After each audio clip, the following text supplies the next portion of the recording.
நல்லது பண்றதுக்கு அரசியலுக்கு வாங்கடா, கொள்ளை அடிக்கிறது கொலை பண்றதுக்கு அரசியலுக்கு. இப்பொழுது நடந்து முடிந்த தேர்தலில் 40% ஓட்டை இளைய தளபதி விஜய் அவர்கள் வாங்கியிருக்கிறார்கள். 2 கோடி பேர் ஓட்டு போட்டிருக்கிறாங்க. 2 கோடி பேர் என்பது ஓட்டுரிமை படைத்தவர்கள். இதில் ஓட்டுரிமை அற்ற மாணவர்கள், மாணவிகள், எனது பேத்தி, எனது பேரன், எல்லா குடும்பங்களில் இருப்பவர்களுடைய ஆசையும் அபிலாஷையும் அதில் ஒளிந்திருக்கிறது. கடந்த 2-3 நாள் நிகழ்வுகள் என்பது தமிழ்நாட்டில் இருக்கக்கூடிய குழந்தைகளை, ஓட்டுரிமை அற்றவர்களை, மாணாக்க செல்வங்களை, என்னை போன்ற நிறைய பேருடைய பேரன் பேத்திகளை மனம் கலங்க செய்திருக்கிறது. எல்லோர் வீட்டிலும் ஒரே கூக்குரல், தமிழ்நாடு எங்கும் எல்லோர் வீட்டிலும் குழந்தைகளுடைய கூக்குரல்.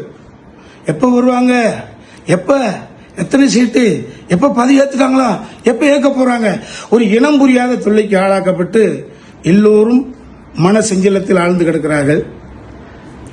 113 காமிச்சிட்டாங்க, 5 கூட தூக்கி போடுங்க, 108 இருக்குல்லங்க ஐயா, அலைங்கய்யா தம்பி விஜய கொடுங்க. அவர் கேட்டுக்கக்கூடிய இந்த 2 வார அவகாசத்தை கொடுங்கள். அவர் அதை ப்ரூவ் பண்ண முடிஞ்சது அப்படின்னா ஆட்சி தொடரட்டும்.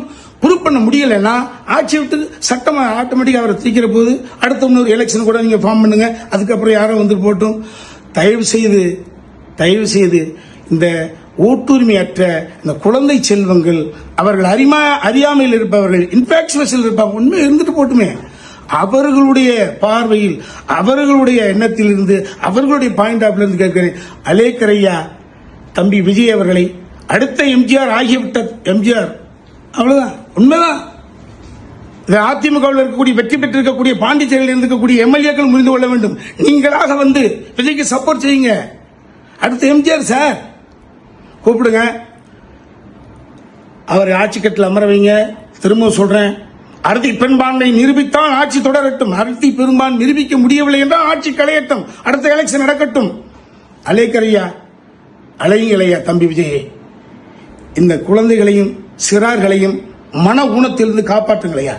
திரைக்கலைஞன், பொதுமக்களில் ஒருவன் தம்பிராமையா, கேரள ஆளுநர் மற்றும் தமிழ்நாடு பொறுப்பு ஆளுநர் ஐயா அலேக்கர் அவர்களுடைய பாதம் தொட்டு நான் வணங்குகிறேன். நீங்கள் மிகப்பெரிய அறிவாற்றல், ஆளுமை கொண்டவர் என்ற நிலை இருந்ததால் தான் உங்களுக்கு இந்த பொறுப்பு வழங்கப்பட்டுள்ளது. நான் எந்த கட்சியும் சாராதவன், புரட்சித் தலைவர் எம்ஜிஆர் மீது மட்டும் பக்தி கொண்டவன். மக்களுக்கு நல்லது பண்றதுக்கு அரசியலுக்கு வாங்கடா, கொள்ளை அடிக்கிறது கொலை பண்றதுக்கு அரசியலுக்கு.